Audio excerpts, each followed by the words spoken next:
ಎಲ್ಲರಿಗೂ ನಮಸ್ಕಾರ. Life to lunch ಚಾನಲ್ಗೆ ಸ್ವಾಗತ. ವೈಶಾಖ ಮಾಸದ ಕೃಷ್ಣ ಪಕ್ಷದ ಏಕಾದಶಿಯನ್ನು ಇದೇ ಮೇ 13ನೇ ತಾರೀಕಿನ ಬುಧವಾರದ ದಿವಸ ಆಚರಿಸಲಾಗುತ್ತೆ. ಈ ಏಕಾದಶಿಯನ್ನು ಅಪರಾ ಏಕಾದಶಿ ಅಂತ ಕರೆಯಲಾಗುತ್ತೆ. ಮೇ 12ನೇ ತಾರೀಕು ಮಧ್ಯಾಹ್ನ 2:52 ಮೇ 13ನೇ ತಾರೀಕಿನ ಮಧ್ಯಾಹ್ನ 1:30 ಏಕಾದಶಿ ತಿಥಿ ಇರುತ್ತೆ. ಹಾಗಾಗಿ 13ನೇ ತಾರೀಕಿನಂದು ಏಕಾದಶಿಯನ್ನು ಆಚರಿಸಲಾಗುತ್ತೆ. ಈ ದಿವಸ ಉತ್ತರ ಭಾದ್ರಪದ ಮತ್ತು ರೇವತಿ ನಕ್ಷತ್ರವಿದ್ದು ಸರ್ವಾರ್ಥ ಸಿದ್ಧಿ ಯೋಗದಿಂದ ಕೂಡಿರುತ್ತೆ. ಈ ದಿವಸ ಭದ್ರಕಾಳಿ ದೇವಿಯ ಅವತಾರವಾದ್ದರಿಂದ ಉತ್ತರ ಭಾರತದ ಸಾಕಷ್ಟು ಭಾಗದಲ್ಲಿ ಭದ್ರಕಾಳಿ ದೇವಿಯ ಜಯಂತ್ಯೋತ್ಸವವನ್ನು ಆಚರಿಸಲಾಗುತ್ತೆ. ಪದ್ಮಪುರಾಣದಲ್ಲಿ ಉಲ್ಲೇಖವಾಗಿರೋ ಹಾಗೆ ಕೃಷ್ಣ ಮತ್ತು ಯುಧಿಷ್ಠಿರನ ಸಂವಾದದ ಮುಖೇನವಾಗಿ ನಾವು ಏಕಾದಶಿಯ ವ್ರತ ಮಹಿಮೆಗಳನ್ನು, ಮಹತ್ವಗಳನ್ನು ಹಾಗೂ ಆಚರಣೆಯಿಂದ ನಮಗೆ ಸಿಗುವಂತಹ ಫಲಗಳನ್ನು ತಿಳ್ಕೊಳ್ತೀವಿ. ಈ ಏಕಾದಶಿ ಉಳಿದ ಏಕಾದಶಿಯಂತೆಯೇ ಮಹತ್ವವಾಗಿದ್ದರೂ ಸಹ ಅದೆಲ್ಲದಕ್ಕಿಂತಲೂ ಅಪಾರವಾದಂಥ ಫಲಗಳನ್ನು ತಂದುಕೊಡುತ್ತೆ. ಹಾಗಾಗಿ ಈ ಅಪರಾ ಏಕಾದಶಿ ಎಲ್ಲ ಏಕಾದಶಿಗಿಂತ ಹೆಚ್ಚಿನ ವೈಶಿಷ್ಟ್ಯತೆಯನ್ನು ಪಡೆದುಕೊಂಡಿದೆ.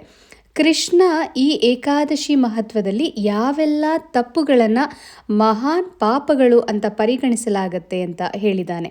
ಹಾಗೆ ಅದರಿಂದ ಆಚೆ ಬರೋದಕ್ಕೆ ಇರುವಂತಹ ಏಕೈಕ ಮಾರ್ಗವನ್ನು ಈ ಅಪರಾ ಏಕಾದಶಿಯ ಮಹತ್ವದ ಮುಖಾಂತರ ಇಡೀ ಮನುಕುಲಕ್ಕೆ ತಿಳಿಸಿದ್ದಾನೆ.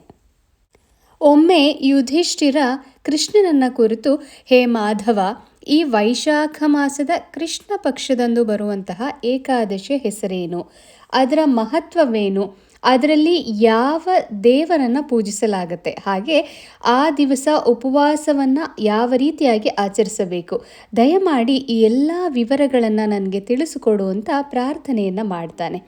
ಕೃಷ್ಣ ಯುಧಿಷ್ಠಿರನಿಗೆ ಹೇಳ್ತಾನೆ, ಧರ್ಮರಾಯ, ಈ ಏಕಾದಶಿಯ ಆಚರಣೆಯಲ್ಲಿ ಮುಖ್ಯವಾಗಿ ತಿಳಿಯಬೇಕಾದದ್ದು ಉಪವಾಸದ ಮಹತ್ವವನ್ನು. ಅದರಿಂದ ಪಡೆಯುವಂತಹ ಪುಣ್ಯ ಅಷ್ಟಿಷ್ಟಲ್ಲ, ಹಾಗೆ ಪ್ರತಿಯೊಬ್ಬರಿಗೂ ಪಾಪಗಳನ್ನು ಕಳೆಯೋದಿಕ್ಕೆ ಅಂತಾನೆ ಇರುವಂತಹ ಒಂದು ಪವಿತ್ರವಾದಂತಹ ಆಚರಣೆ. ವೈಶಾಖ ಮಾಸದ ಕೃಷ್ಣ ಪಕ್ಷದ ಏಕಾದಶಿಯನ್ನು ಅಪರಾ ಏಕಾದಶಿ ಅಂತ ಕರೀತಾರೆ. ಈ ಏಕಾದಶಿ ವ್ರತ ಆಚರಿಸಿದ್ರೆ ಅಪಾರವಾದ ಧನ ಸಂಪತ್ತು ಪ್ರಾಪ್ತಿಯಾಗತ್ತೆ, ಪಾಪಗಳಿಂದ ಮುಕ್ತಿ ಸಿಗತ್ತೆ, ಧನ ಲಭಿಸಿ ವ್ಯಕ್ತಿ ಎಂತಹದ್ದೇ ಘೋರ ಪಾಪವನ್ನು ಮಾಡಿದರೂ ಸಹ, ಎಷ್ಟೇ ಕೆಟ್ಟ ವ್ಯಕ್ತಿಯಾಗಿದ್ರೂ ಸಹ ಆತನಿಗೆ ಪಶ್ಚಾತ್ತಾಪವಾಗಿ ಆತ ತನ್ನ ತಪ್ಪನ್ನು ಅರ್ಥ ಮಾಡಿಕೊಂಡು ಇನ್ನೆಂದೂ ಈ ಕೃತ್ಯವನ್ನು ಮಾಡೋದಿಲ್ಲ ಅಂತ ಸಂಕಲ್ಪವನ್ನು ಮಾಡಿಕೊಂಡು ಈ ವ್ರತವನ್ನು ಆಚರಿಸಬೇಕು. ಎಂತಹ ಘನ ಪಾಪ ಅಂದರೆ ಪರಸ್ತ್ರೀ ಜೊತೆಗಿನ ಸಂಬಂಧವನ್ನು ಹೊಂದಿದ್ದರೆ, ಸುಳ್ಳು ಮಾತನಾಡಿ ಮೋಸವನ್ನು ಮಾಡ್ತಾ ಇದ್ದರೆ, ಅಸತ್ಯವನ್ನೇ ತನ್ನ ಸಂಪಾದನೆಯನ್ನಾಗಿಸ್ಕೊಂಡಿರೋರಿಗೂ ಸಹ ಎಂತಹವರೆಲ್ಲರಿಗೂ ಈ ಏಕಾದಶಿ ವ್ರತ ಆಚರಿಸಿದ್ರೆ ಆ ಪಾಪಗಳಿಗೆ ಮುಕ್ತಿ ಸಿಗತ್ತೆ. ಅಪರ ಅಂತಂದರೆ ಅಪಾರವಾದದ್ದು ಅಂತ ಅರ್ಥ. ಅಂದರೆ ಅದು ಅಪಾರವಾದ ಸಕಲ ರೀತಿಯಾದ ಸಂಪತ್ತು ಮತ್ತು ಪುಣ್ಯಗಳನ್ನು ನೀಡುತ್ತೆ, ಹಾಗೂ ಜೀವನದಲ್ಲಿರುವಂತಹ ಸಕಲ ಪಾಪಗಳನ್ನು ನಾಶಪಡಿಸುತ್ತೆ. ಆ ದಿವಸ ಏಕಾದಶಿ ಉಪವಾಸ ಮಾಡುವ ಪ್ರತಿಯೊಬ್ಬರೂ ಕೂಡ ಇಡೀ ಜಗತ್ತಿನಲ್ಲಿ ಅಪಾರವಾದ ಪುಣ್ಯದ ಫಲವಾಗಿ ಪ್ರಸಿದ್ಧಿಯನ್ನು ಪಡ್ಕೊಳ್ತಾರೆ. ಅಪರ ಏಕಾದಶಿಯಂದು ಉಪವಾಸ ಮಾಡೋದ್ರಿಂದ ಯಾವೆಲ್ಲ ಪುಣ್ಯವನ್ನು ಪಡೆಯಬಹುದು ಅಂತ ಕೃಷ್ಣ ಈ ಏಕಾದಶಿಯ ಮಹತ್ವದ ಜೊತೆಗೆ ವಿವರಿಸಿದ್ದಾನೆ. ಯಾವುದೇ ಒಬ್ಬ ವ್ಯಕ್ತಿಗೆ ಕೊಲೆ, ದುಷ್ಟಶಕ್ತಿಗಳು, ಇತರರನ್ನು ಅವಮಾನಿಸೋದು ಮುಂತಾದವುಗಳಿಂದ ಉಂಟಾಗುವಂತಹ ಪಾಪಗಳು, ಇದಲ್ಲದೆ ವ್ಯಭಿಚಾರ, ಸುಳ್ಳು ಸಾಕ್ಷ್ಯ ಹೇಳೋದು, ಸುಳ್ಳು ವೇದಗಳನ್ನು ಓದೋದು, ಸುಳ್ಳು ಶಾಸ್ತ್ರಗಳನ್ನು ಮಾಡೋದು ಹಾಗೂ ಪಾಪಗಳು ಎಷ್ಟರ ಮಟ್ಟಿಗೆ ಇರುತ್ತೆ ಅಂತಂದರೆ ತಿಳಿಯದೇ ಮಾಡುವಂತಹ ಎಷ್ಟೋ ತಪ್ಪುಗಳು ಸಹ ಪಾಪಕೃತ್ಯಕ್ಕೆ ಸಮಾನವಾದದ್ದು ಅಂತ ಕೃಷ್ಣ ಇಲ್ಲಿ ಹೇಳ್ತಾನೆ. ಜನರನ್ನು ದಾರಿ ತಪ್ಪಿಸೋದು, ಸುಳ್ಳು ವೈದ್ಯನಂತೆ ನಟಿಸಿ ಜನರನ್ನು ಮೋಸಗೊಳಿಸೋದು ಸಹ ಭಯಾನಕ ಪಾಪಗಳು. ಆದ್ದರಿಂದ ಅಂತಹವರೆಲ್ಲರೂ ಈ ಅಪರಾ ಏಕಾದಶಿಯ ಆಚರಣೆಯನ್ನು ಮಾಡಿದಾಗ ಈ ಏಕಾದಶಿಯ ಉಪವಾಸದಿಂದ ಅವರು ಮಾಡಿರುವಂತಹ ಸಕಲ ಕರ್ಮಗಳು ನಾಶವಾಗುತ್ತೆ. ಯಾರಿಂದಲಾದರೂ ಯಾವುದಾದ್ರೂ ಜ್ಞಾನವನ್ನು ನಾವು ಪಡ್ಕೊಳ್ತಾ ಇದ್ದೀವಿ, ಗುರುವಿನ ಸ್ಥಾನದಲ್ಲಿ ಇದ್ದಾರೆ ಅಂದಾಗ ಅವರನ್ನು ಗೌರವಯುತವಾಗಿ ಕಾಣಬೇಕು, ಅಹಂಕಾರವನ್ನು ತೋರ್ಪಡಿಸಬಾರ್ದು.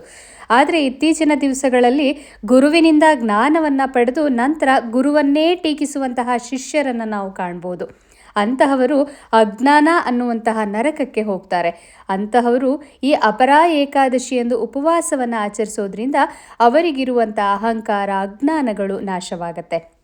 ಇದೆಲ್ಲದಕ್ಕಿಂತ ಮುಖ್ಯವಾಗಿ 3 ಪುಷ್ಕರಗಳಲ್ಲಿ ಸ್ನಾನ ಮಾಡೋದ್ರಿಂದ ಅಥವಾ ಮಾಘ ಮಾಸದಲ್ಲಿ ಗಂಗಾ ಸ್ನಾನವನ್ನು ಮಾಡೋದ್ರಿಂದ ಪಡೆಯುವಂತಹ ಅದೇ ಪುಣ್ಯವನ್ನು ಹಾಗೂ ಕಾರ್ತಿಕ ಮಾಸದಲ್ಲಿ ಅಥವಾ ಗಂಗಾ ನದಿಯ ದಡದಲ್ಲಿ ಪೂರ್ವಜರಿಗೆ, ಪಿತೃಗಳಿಗೆ ಪಿಂಡ ಪ್ರದಾನ ಮಾಡೋದ್ರಿಂದ ಫಲವನ್ನು ಪಡಿತೀವೋ ಅದೇ ಫಲವನ್ನು ಈ ಅಪರಾ ಏಕಾದಶಿ ಎಂದು ಮಾಡುವಂತಹ ಉಪವಾಸದಿಂದ ಪಡಿಬಹುದು. ಮಾಘ ಮಾಸದಲ್ಲಿ ಮಹಾಕುಂಭಮೇಳದ ಸಮಯದಲ್ಲಿ ತ್ರಿವೇಣಿ ಸಂಗಮದಲ್ಲಿ ಸ್ನಾನ ಮಾಡಿದ ಫಲ, ಬದರಿಕಾ ಯಾತ್ರೆಯನ್ನು ಮಾಡಿದಷ್ಟು ಫಲ, ಸೂರ್ಯ ಕುಂಭರಾಶಿಯಲ್ಲಿ ಇದ್ದಾಗ ಕಾಶಿ ವಿಶ್ವನಾಥ ಮತ್ತು ಕೇದಾರನಾಥನ ದರ್ಶನ ಮಾಡಿದಷ್ಟು ಸಿಗುವಂತಹ ಫಲ, ಸೂರ್ಯಗ್ರಹಣ ಮತ್ತು ಚಂದ್ರಗ್ರಹಣದ ಸಮಯದಲ್ಲಿ ಕುರುಕ್ಷೇತ್ರದಲ್ಲಿ ಸ್ನಾನ ಮಾಡಿದ ನಂತರ ಪಡೆಯುವಂಥ ಫಲಗಳನ್ನು ಅಪರಾ ಏಕಾದಶಿಯ ಆಚರಣೆ ಮತ್ತು ಉಪವಾಸ ಮಾಡೋದ್ರಿಂದ ಪಡೆಯಬಹುದು ಅಂತ ಕೃಷ್ಣ ಈ ಅಪರಾ ಏಕಾದಶಿಯ ಮಹತ್ವದಲ್ಲಿ ನಮಗೆ ತಿಳಿಸ್ಕೊಡ್ತಾ ಇದ್ದಾನೆ. ಅಪರಾ ಏಕಾದಶಿಯಂದು ಉಪವಾಸ ಮಾಡುವಂತಹ ಫಲ ಯಜ್ಞದ ಸಮಯದಲ್ಲಿ ಆನೆಗಳು, ಕುದುರೆಗಳು ಮತ್ತು ಚಿನ್ನವನ್ನು ದಾನ ಮಾಡಿದ್ದಕ್ಕೆ ಸಮಾನವಾಗಿರುತ್ತೆ. ಗೋವು ಮತ್ತು ಭೂಮಿಯನ್ನು ದಾನ ಮಾಡುವ ಫಲ ಅಪರಾ ಏಕಾದಶಿಯ ಉಪವಾಸಕ್ಕೆ ಸಮಾನವಾಗಿರುತ್ತೆ. ಈ ಉಪವಾಸವು ಬೃಹತ್ ಬೆಟ್ಟದಂತಹ ಪಾಪಗಳನ್ನು ಮರವನ್ನು ಕಡಿಯುವಂತಹ ಕೊಡಲಿಯಂತೆ ಕತ್ತರಿಸಿಬಿಡುತ್ತೆ ಅಂತ ಹೇಳ್ತಾರೆ. ಅಷ್ಟೇ ಅಲ್ಲದೆ ಪಾಪದ ಕತ್ತಲೆಯನ್ನು ಹೋಗಲಾಡಿಸುವಂತಹ ಸೂರ್ಯನಂತೆ ಅಂತಲೂ ಸಹ ಹೇಳಲಾಗುತ್ತೆ. ನಮ್ಮ ಪೂರ್ವಜರು ಯಾರಾದರೂ ಪಿಶಾಚಿ ರೂಪದಲ್ಲಿ ಬಳಲ್ತಾ ಇದ್ದರೆ, ಸರಿಯಾದ ಮುಕ್ತಿ ಸಿಕ್ಕಿಲ್ಲದಿದ್ದರೆ ನಾವು ಮಾಡುವಂತಹ ಏಕಾದಶಿಯಿಂದ ಅವರಿಗೆ ಮೋಕ್ಷ ಪ್ರಾಪ್ತಿಯಾಗತ್ತೆ.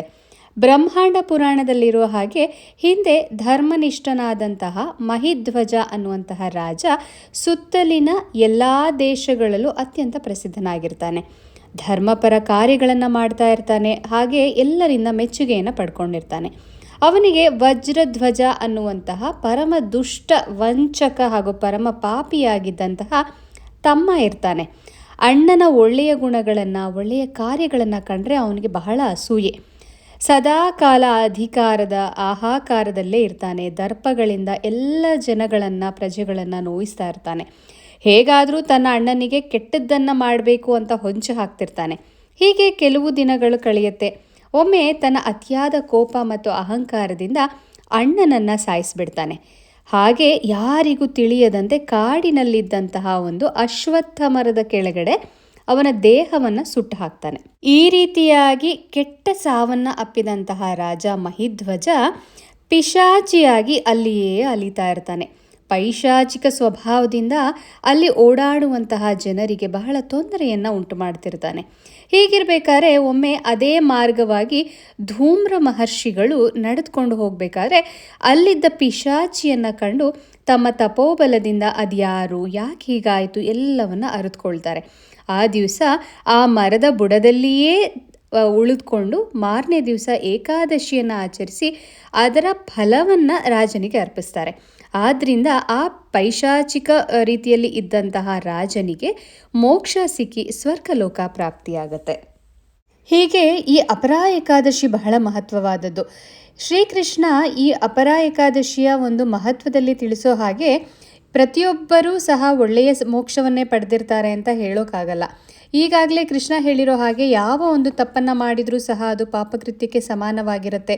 ಬ್ರಹ್ಮಹತ್ಯಾ ದೋಷ ಇರಬಹುದು, ಪರಸ್ತ್ರೀ ಮೋಹದಿಂದ ಸತ್ತಿರಬಹುದು, ಮೋಸದಿಂದ ವಂಚನೆಯಿಂದ ಮಾಡಿ ಸತ್ತಿರಬಹುದು. ಹೀಗೆ ಯಾವುದೇ ಪಾಪಕರ್ಮದಿಂದ ಮೃತರಾಗಿದ್ದರೆ ಅಂತಹವರು ನರಕದಲ್ಲಿ ನರಳಾಡ್ತಾ ಇದ್ದರೆ ಅಂತಹವರ ಮನೆತನವೂ ಕೂಡ ಅಭಿವೃದ್ಧಿಯಾಗೋದಿಲ್ಲ, ಶಾಪಗ್ರಸ್ತ ಕುಟುಂಬವಾಗಿಬಿಡುತ್ತೆ. ಆದ್ದರಿಂದ ಈ ಅಪರಾ ಏಕಾದಶಿಯ ಆಚರಣೆಯನ್ನು ಶ್ರದ್ಧಾಭಕ್ತಿಯಿಂದ ಆಚರಿಸಿದರೆ ಅಂತಹವರಿಗೆ ಎಲ್ಲ ಪೂರ್ವಜನ್ಮ ಪಾಪಕರ್ಮಗಳು, ಇಂದಿನ ಜೀವನದ ಕಷ್ಟ ಕಾರ್ಪಣ್ಯಗಳು ಎಲ್ಲವೂ ನಿವಾರಣೆಯಾಗಿ ವ್ಯಕ್ತಿಗೆ ಒಳ್ಳೆಯ ಜೀವನ ಪ್ರಾಪ್ತಿಯಾಗಿ ಮುಂದೆ ವಿಷ್ಣು ಲೋಕವನ್ನು ಪಡಿತಾನೆ. ಕೊನೆಯದಾಗಿ ಕೃಷ್ಣ ಧರ್ಮರಾಯನಿಗೆ ಹೇಳ್ತಾನೆ, ನಾನು ಈ ಅಪರಾ ಏಕಾದಶಿಯ ಮಹತ್ವವನ್ನು ಇಡೀ ಮನುಕುಲದ ಕಲ್ಯಾಣಕ್ಕಾಗಿ ಹೇಳಿದ್ದೇನೆ. ಯಾರೆಲ್ಲ ಈ ಮಹತ್ವವನ್ನು ಶ್ರವಣ ಮತ್ತು ಪಠಣ ಮಾಡ್ತಾರೆ ಅವರೆಲ್ಲರಿಗೂ ಸಹ ಪಾಪಗಳು ನಾಶವಾಗುತ್ತವೆ. 12ನೇ ತಾರೀಕಿನ ಮಂಗಳವಾರದ ದಿವಸ ದಶಮಿ ಒಪ್ಪೊತ್ತು. 13ನೇ ತಾರೀಕಿನ ಬುಧವಾರ ಏಕಾದಶಿ ಪೂರ್ಣ ಉಪವಾಸ ಹಾಗೂ 14ನೇ ತಾರೀಕಿನ ದ್ವಾದಶಿ ಪಾರಣೆ. ಹೀಗೆ 3 ದಿನಗಳ ವ್ರತಾಚರಣೆಯನ್ನು ಆಚರಿಸಬೇಕು. 14ನೇ ತಾರೀಕಿನ ಗುರುವಾರದ ದಿವಸ ದ್ವಾದಶಿ ಪಾರಣೆಯ ಸಮಯ ಬೆಳಿಗ್ಗೆ 6 ಗಂಟೆಯಿಂದ 8 ಗಂಟೆ 14 ನಿಮಿಷದವರೆಗೆ. ಈ ದಿವಸ ವಾಮನ ರೂಪಿ ಭಗವಂತನಿಗೆ ಪೂಜೆಯನ್ನು ಮಾಡಲಾಗುತ್ತೆ. ಸಾಮಾನ್ಯವಾಗಿ ಏಕಾದಶಿಯಲ್ಲಿ ದಶಾವತಾರದ ಯಾವುದೇ ವಿಷ್ಣುವಿನ ರೂಪಕ್ಕಾದರೂ ಸಹ ನಾವು ಸಂಕಲ್ಪ ಮುಖೇನವಾಗಿ ಪೂಜೆಯನ್ನು ಮಾಡಬಹುದು. ಹಾಗೂ ಲಕ್ಷ್ಮೀ ಸಹಿತನಾಗಿ ನಾರಾಯಣನಿಗೆ ತುಳಸಿ ಅರ್ಚನೆಯನ್ನು ಮಾಡಬೇಕು. ಕನಕಾಧಾರ ಸ್ತೋತ್ರಗಳನ್ನು ಪಠಿಸೋದಾಗಿರ್ಬೋದು, ವಿಷ್ಣು ಸಹಸ್ರನಾಮ, ಶ್ರೀಹರಿ ಸ್ತೋತ್ರ, ದಶಾವತಾರ ಸ್ತೋತ್ರ, ಇವೆಲ್ಲದರ ಜೊತೆಗೆ ಸಾಧ್ಯವಾದರೆ ವಾಮನ ಚರಿತ್ರೆಯನ್ನು ಅವತ್ತಿನ ದಿವಸ ಪಠಿಸಬಹುದು. ಈ ದಿನ ಭಗವಂತನಿಗೆ ಹಣ್ಣಿನ ನೈವೇದ್ಯ ಅಷ್ಟೇನೆ. ಪ್ರತಿ ಬಾರಿ ಹೇಳೋ ಹಾಗೆ ಈ ಬಾರಿಯೂ ಸಹ ಯಾರಿಗೆಲ್ಲ ಶ್ಲೋಕಗಳು ಹೇಳೋದಕ್ಕೆ ಬರೋದಿಲ್ಲ, ಹೇಳೋಕ್ಕೆ ಸಾಧ್ಯವಿಲ್ಲ, ಸಮಯದ ಅಭಾವ, ಈ ರೀತಿ ಎಲ್ಲ ಇರೋವಂಥವ್ರು ದಿನಪೂರ್ತಿಯಾಗಿ ಶ್ರೀಮನ್ನಾರಾಯಣನ ಬೀಜ ಮಂತ್ರ ಓಂ ನಮೋ ನಾರಾಯಣಾಯ ಹಾಗೂ ಓಂ ನಮೋ ಭಗವತೆ ವಾಸುದೇವಾಯ ಇವೆರಡನ್ನ ದಿನಪೂರ್ತಿಯಾಗಿ ನಿಮಗೆ ಎಷ್ಟು ಬಾರಿ ಸಾಧ್ಯ ಅಷ್ಟು ಬಾರಿ ಸ್ತುತಿಸ್ತಾ ಇರಿ. ಅದಕ್ಕಿಂತ ಉತ್ತಮವಾದಂತಹ ಶ್ಲೋಕ ಬೇರೆ ಇನ್ನೊಂದಿಲ್ಲ. ಇವತ್ತಿನ ಈ ಅಪರಾ ಏಕಾದಶಿಯ ಮಹತ್ವದ ಬಗ್ಗೆ ನಿಮ್ಮೆಲ್ಲರಿಗೂ ಇಷ್ಟವಾಗಿದೆ ಅಂತ ಭಾವಿಸ್ತೀನಿ. ಮತ್ತೆ ಮುಂದಿನ ವಿಡಿಯೋದಲ್ಲಿ ಭೇಟಿಯಾಗೋಣ. ಅಲ್ಲಿಯವರೆಗೂ ಸಮಸ್ತ ಲೋಕ ಸುಖಿನೋ ಭವಂತು.